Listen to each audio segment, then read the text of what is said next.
Kalena dhammat sawanang etamang kalamutamang. Part 11. Meditasi tentang persepsi. 10 praktek penyembuhan untuk mengembangkan kewaspadaan. Judul asli Meditation on Perception. 10 Healing Practices to Cultivate Mindfulness. Penulis Bhante Gunaratana, author of Mindfulness in Plain English. Kata pengantar Bhikkhu Bodhi. Penerjemah dari bahasa Inggris ke bahasa Indonesia, Dr. Anda Lani Anggawati, Dr. Anda Wena Sintiawati. Editor Rudi Ananda Limiadi, SSI MM. Diterbitkan oleh Wisma Sambodhi Klaten untuk menyambut Kathina Puja 20 Oktober 2016. Bagian 3. Meditasi tentang persepsi. Bab 17. Meditasi, kemunculan yang bergantung. Ketika ini begini, itu begitu.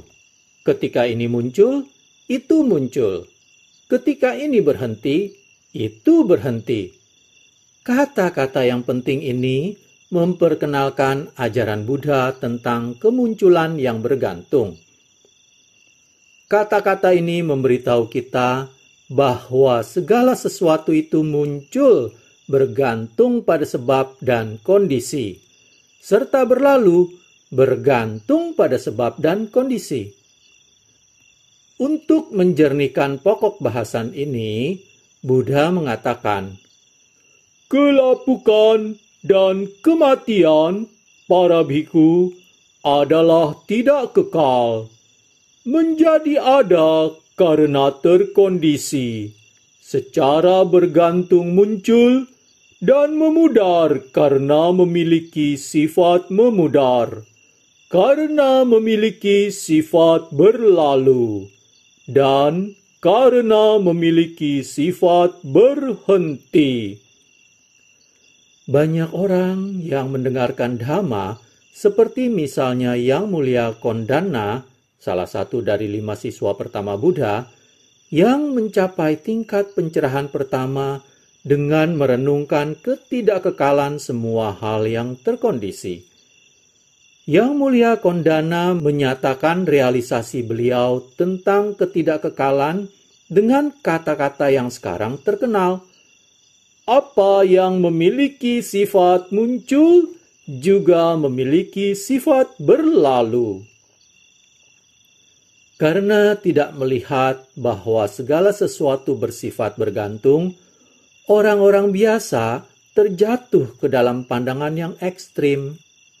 Satu ekstrim adalah bahwa segala sesuatu eksis secara kekal. Ekstrim yang lain adalah bahwa tidak ada yang eksis. Tetapi jika orang melihat dengan kebijaksanaan bahwa segala sesuatu yang ada itu muncul bergantung pada sebab dan kondisi, maka gagasan bahwa tidak ada yang eksis pun akan lenyap. Demikian pula, bila mereka melihat dengan kebijaksanaan bahwa segala sesuatu yang berlalu juga terjadi bergantung atas sebab dan kondisi, gagasan bahwa segala sesuatu eksis secara kekal pun akan lenyap juga. Muncul dan lenyap adalah sifat ketidakkekalan. Di dalam meditasi pandangan terang, pemahaman ini dikenal sebagai kebijaksanaan tentang kemunculan dan kelenyapan. Dari awal meditasi pandangan terang, kita memusatkan perhatian kita pada muncul dan lenyapnya nafas, perasaan, persepsi, pemikiran, dan kesadaran. Juga, kita memusatkan perhatian pada muncul dan lenyapnya kontak dan perhatian, 2 faktor pikiran yang muncul bersama indera ketika indera itu bertemu dengan objeknya masing-masing. Ketika melihat kemunculan dan kelenyapan, individu yang bijak mempercepat praktek mereka dengan membangkitkan kemendesakan spiritual. Orang-orang yang sudah melihat ketidakkekalan sebagaimana adanya ini tidak tergoyahkan oleh perubahan-perubahan dunia. Kita tidak perlu melakukan apapun untuk membuat sesuatu itu tidak kekal. Ketidakkekalan ada di sana sepanjang waktu. Yang kita lakukan hanyalah sekedar sadar akan ketidakkekalan. Kita tidak perlu melakukan apapun untuk menciptakan tanpa kemelekatan. Karena ketidakkekalan itu, maka dengan sendirinya akan muncul tanpa kemelekatan kepada hal-hal yang tidak kekal itu. Kita tidak perlu melakukan apapun untuk menyebabkan sesuatu berhenti. Penghentian akan terjadi dengan sendirinya. Demikian pula, kita tidak perlu melakukan apapun untuk meninggalkan sesuatu. Ketika hal-hal berhenti, di sana ada meninggalkan. Setiap gerakan di tubuh terjadi tanpa henti. Tak ada yang lengket menjadi satu. Berbagai bagian dari tubuh fisik bekerja sama, tetapi tidak melekat satu sama lain.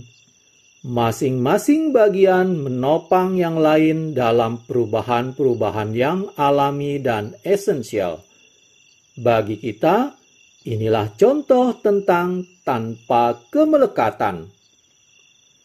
Dalam rangkaian aktivitas apapun, setiap momen harus berhenti agar momen berikutnya bisa muncul. Jika satu momen tidak berhenti, momen berikutnya tidak bisa muncul di dalam rangkaian aktivitas yang sama itu. Apakah momen-momen ini berhubungan dengan udara, api, air, panas, atau tanah? Satu momen akan muncul dan berhenti agar momen berikutnya bisa muncul. Inilah berhenti itu. Begitu satu momen sudah berhenti, ia lenyap selamanya. Momen ini tidak bisa dihidupkan kembali dengan cara apapun. Yang muncul adalah momen baru. Meditator yang waspada membiarkan proses ini terjadi tanpa mencoba untuk menentang perubahan ini. Inilah meninggalkan itu. Bab 18. Meditasi. Melihat ketidakkekalan dengan kesadaran pandangan terang. Ketidakkekalan adalah kenyataan paling licin yang pernah kita jumpai.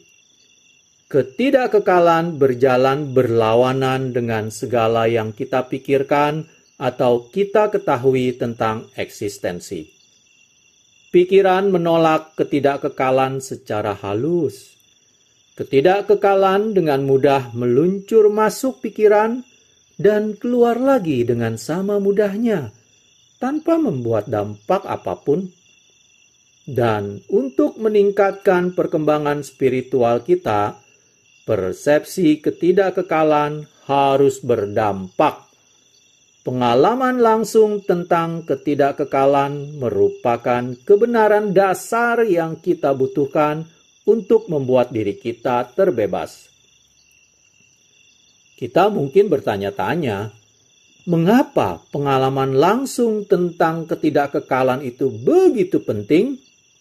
Jawaban sederhananya adalah karena ketika pikiran terbentuk di dalam kesadaran penuh tentang ketidakkekalan, maka secara alami pikiran akan kehilangan minat untuk melekati apapun juga. Toh sebenarnya, apa yang ada untuk dilekati? Apapun yang ingin kita lekati berubah begitu cepat, sehingga tidak ada apapun yang bisa digenggam. Ketidakkekalan mendominasi segalanya. segala sesuatu lenyap tanpa pengumuman sebelumnya kepada kita. Kita menjadi waspada tentang sikap tanpa melekat kita dan kemudian secara alami membiarkan keadaan pikiran ini untuk berhenti sendiri pada waktunya sendiri. Melihat ketidakkekalan dalam segalanya itu membangunkan pikiran ke realita bahwa tidak ada apapun yang dapat menghentikan perubahan. Tidak ada kekuatan, tidak ada kekuasaan dimanapun di alam semesta ini yang dapat mengakhiri ketidakkekalan. Kesadaran ini membantu kita menyadari bahwa tidak ada diri yang mengendalikan tali temali. Tidak ada penggerak yang tidak dapat digerakkan di dalam segala sesuatu. Kita selalu mendengar bahwa apapun yang tidak kekal itu tidak memuaskan. Tetapi, barulah ketika mengalami sakit, kita bersyukur bahwa segala sesuatu itu tidak kekal. Ketika mengalami kebahagiaan atau lebih tepatnya, gairah yang menggelora, kita ingin itu bertahan sebagai keadaan yang kekal. Namun, tanpa peduli apa pengharapan kita, segala sesuatu berubah sesuai caranya sendiri dan dengan kecepatannya sendiri. Jika melihat secara mendalam ke dalam pengalaman-pengalaman hidup kita sendiri, kita ingat banyak kali ketika penderitaan muncul karena kemelekatan kita terhadap bentuk, perasaan, persepsi, pemikiran, dan kesadaran yang tidak kekal. Jika kita benar-benar ingin mengakhiri penderitaan, kita harus melenyapkan kemelekatan ini.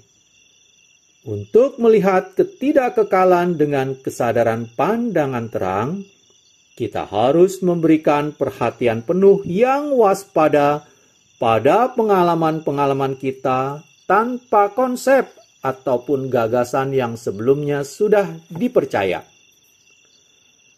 Perhatian yang tidak memilih ini akan membuka pikiran untuk mengenali hubungan antara ketidakkekalan dan penderitaan pada tingkat akarnya. Kita memulai setiap hari dengan meditasi, menggunakan nafas sebagai titik fokus primer. Ketika nafas menjadi tenang, halus, dan rileks, pikiran menjadi tenang dan rileks. Meditasi kita menyenangkan. Setiap momen adalah sebuah momen baru. Setiap momen adalah momen yang segar.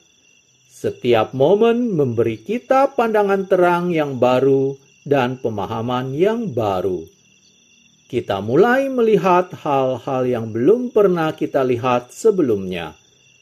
Kita mencapai apa yang belum pernah kita capai sebelumnya. Kita melihat hal-hal dari perspektif yang sama sekali baru. Setiap pengalaman baru memberikan penyegaran, ketenangan, kesejukan, sukacita, dan kebahagiaan. Lambat laun, kita akan bisa merasakan suatu sensasi yang tenang dan sejuk yang menyebar ke seluruh wajah, di bawah mata, alis, dahi, bagian tengah kepala, dan bagian belakang kepala. Kita tidak melakukan sesuatu yang direkayasa atau disengaja untuk memperoleh kebahagiaan ini. Ini terjadi dengan sendirinya ketika kondisi-kondisinya sudah matang. Kemudian kita bisa mengalami suatu getaran yang sangat halus, sangat damai, tetapi sangat tajam dan jelas di leher, bahu, dan daerah dada kita. Ketika kita terus bernafas dengan normal, bersamaan dengan getaran ini kita bisa mengalami, mengembang, dan menciutnya seluruh bagian atas tubuh antara bahu dan bagian bawah pusar. Kita bisa mengalami setiap sel di seluruh tubuh bergetar dan berubah, muncul dan lenyap dengan kecepatan yang tak terbayangkan. Sensasi-sensasi ini tidak selalu muncul dengan cara yang sama dan dengan urutan yang sama. Beberapa orang mengalami sensasi-sensasi yang mirip di tempat lain pada tubuh atau pada kemajuan lainnya. Yang penting, kita tidak mengantisipasi suatu pengalaman tertentu atau berpikir bahwa ada yang salah jika kita tidak merasakannya. Masalahnya bukan urutan sensasi. Masalahnya adalah apa arti pengalaman itu. Sensasi mengingatkan kita bahwa tak ada yang statis, semuanya dinamis, segalanya berubah. Segalanya muncul dan lenyap, perasaan muncul. Apapun yang kita pikir adalah kekal, sebenarnya tidak kekal dan terus berubah. Kita tidak dapat membuat apapun tetap sama, bahkan selama 2 momen yang berurutan. Pengalaman satu momen kelihatannya menyenangkan, dan pikiran berharap untuk menjaganya tetap demikian.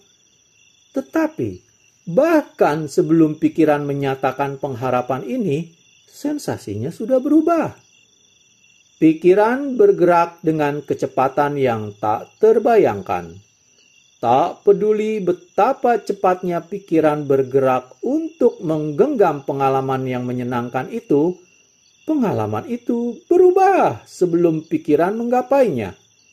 Kemunculannya bagaikan sebuah mimpi. Berjuta-juta pengalaman yang amat sangat kecil muncul dan berlalu dalam satu saat. Mereka seperti kilat. Tidak, jauh lebih cepat dari itu. Kita tidak bisa mengikuti kecepatan perubahan mereka. Kita bisa berpikir, biar saya lihat bagian awal, durasi, dan berlalunya pengalaman ini. Tetapi, sebelum buah pikir ini muncul, objek-objek pengalaman indera kita telah muncul, mencapai kematangan, dan berlalu. Kadang, pikiran bisa menangkap bagian awal dari suatu pengalaman, tetapi bagian tengah atau kematangannya tidak bisa. Atau kadang, kita bisa mengalami bagian tengah sensasi, tetapi bagian akhirnya tidak bisa. Atau, kita bisa menangkap bagian akhirnya, tetapi bagian awal atau tengahnya tidak bisa.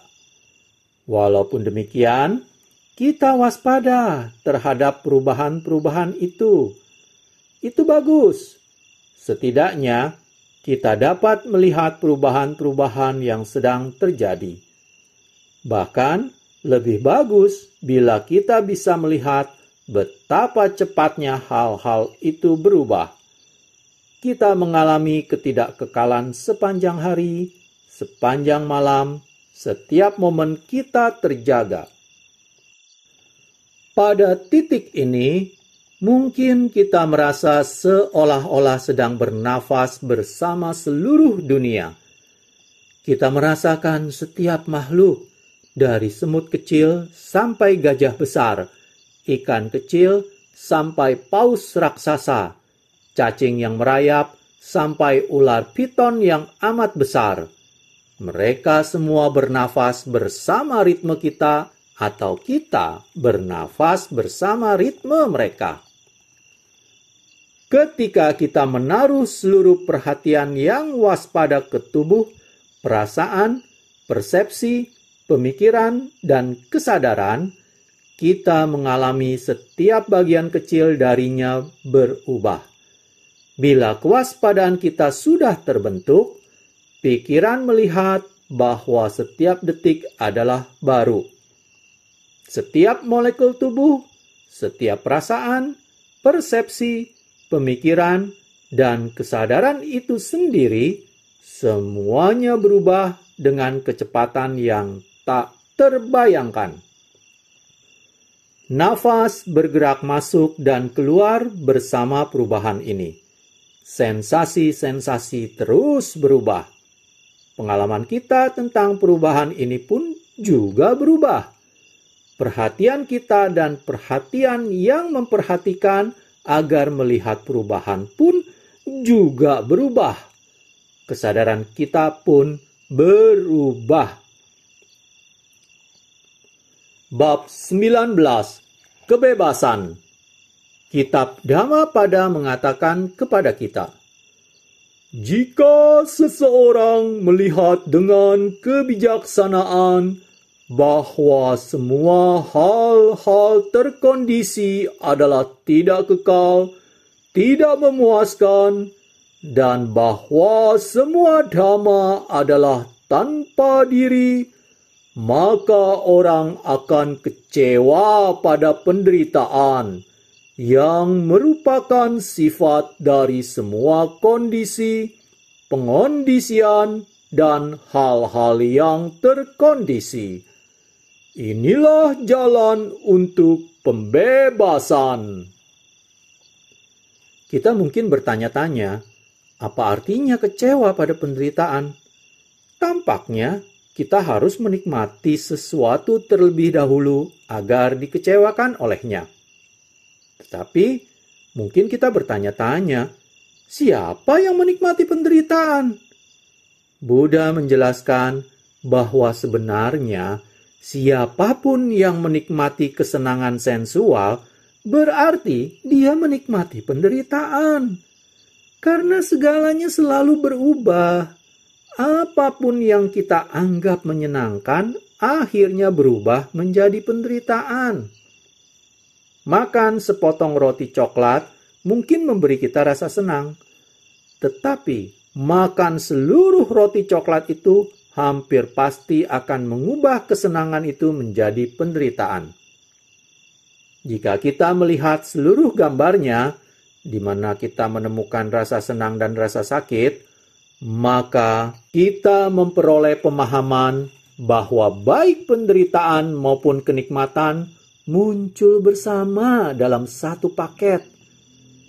Bila kita mengenali bahwa rasa sakit adalah hakiki di dalam kesenangan apapun, kita menjadi kecewa pada rasa senang. Bila apa yang kita nikmati itu mengecewakan kita, kita rela meninggalkannya dan mencari sesuatu yang tidak akan mengecewakan kita.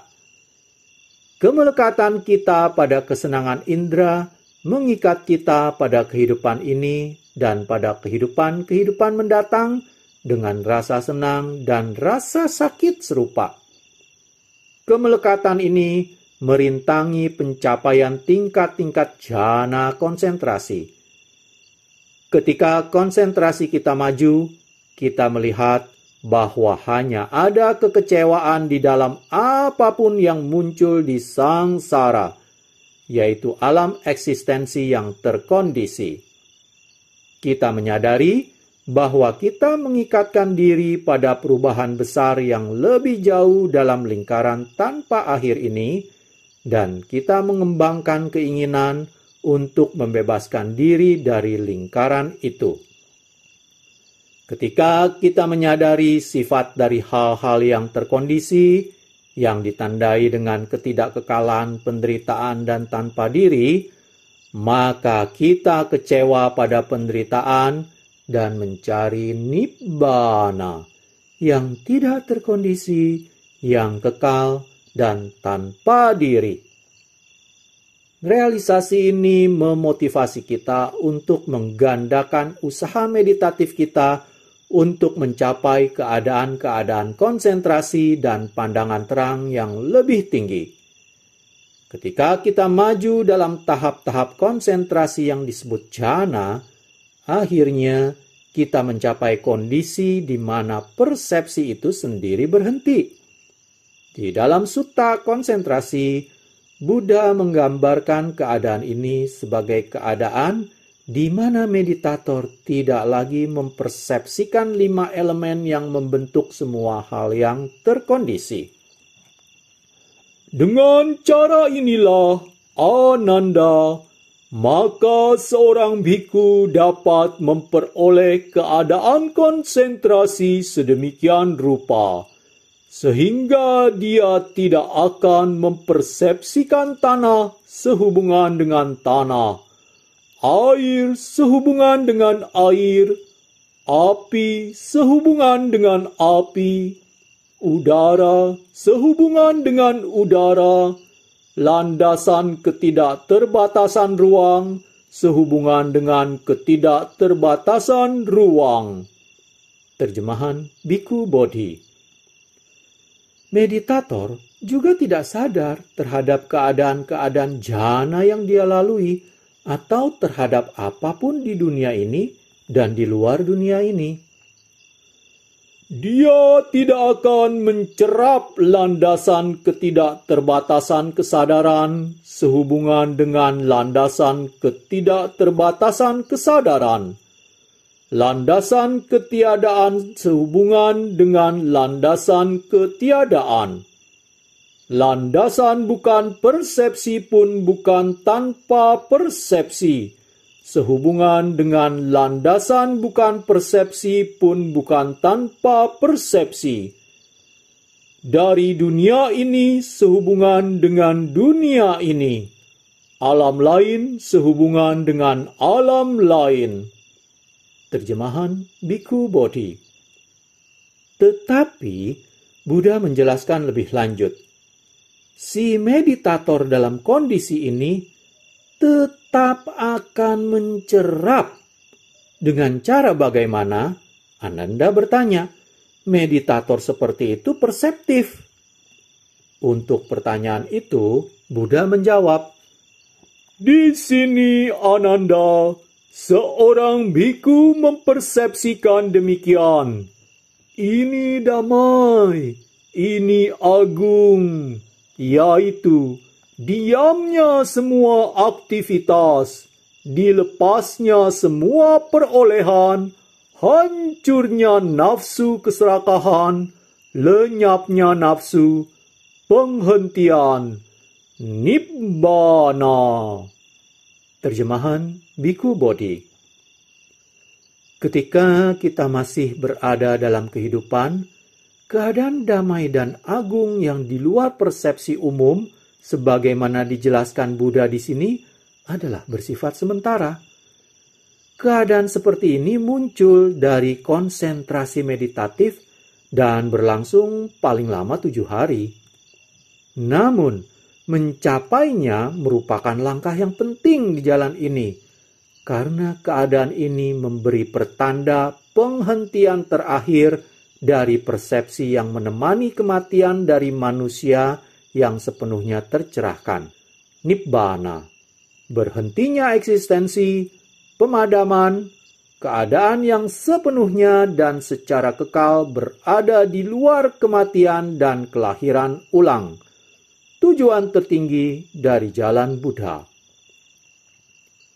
Dalam sutta karakteristik tanpa diri yang diberikan Buddha kepada 5 siswa pertamanya di Taman Rusa dekat Varanasi segera setelah beliau mencapai pencerahan, sehingga juga dikenal sebagai Sutta 5 Persaudaraan, Buddha memaparkan bagaimana jalan menuju tempat yang agung ini terkuak dari persepsi bahwa 5 agregat itu bersifat tidak kekal, penderitaan, dan tanpa diri. Karena melihat demikian, para bhikkhu, siswa mulia yang terlatih mengalami kemuakan terhadap bentuk, kemuakan terhadap perasaan, kemuakan terhadap persepsi, kemuakan terhadap bentukan-bentukan berkehendak, kemuakan terhadap kesadaran. Karena mengalami kemuakan, dia menjadi kehilangan nafsu. Melalui hilangnya nafsu, terbebas. Ketika pikiran terbebas, muncullah pengetahuan. Pikiran terbebas. Dia memahami hancurlah sudah kelahiran. Kehidupan suci telah dijalani. Apa yang harus dilakukan telah dilakukan. Tidak lagi ada keadaan dumadi ini. Terjemahan Biku Bodhi. Inilah jalan Buddha menuju pembebasan.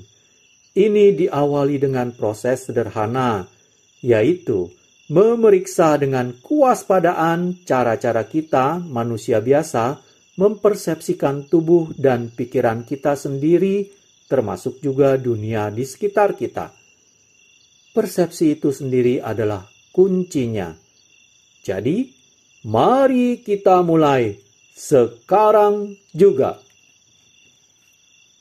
Demikianlah berakhir sudah video part 11. Pada video part selanjutnya, yang juga merupakan video part terakhir dari pembacaan buku meditasi tentang persepsi ini, akan saya bacakan mengenai appendix Girimananda Sutta serta daftar kata. Terima kasih. Kalena dhamma savanang etammang kalamuttamang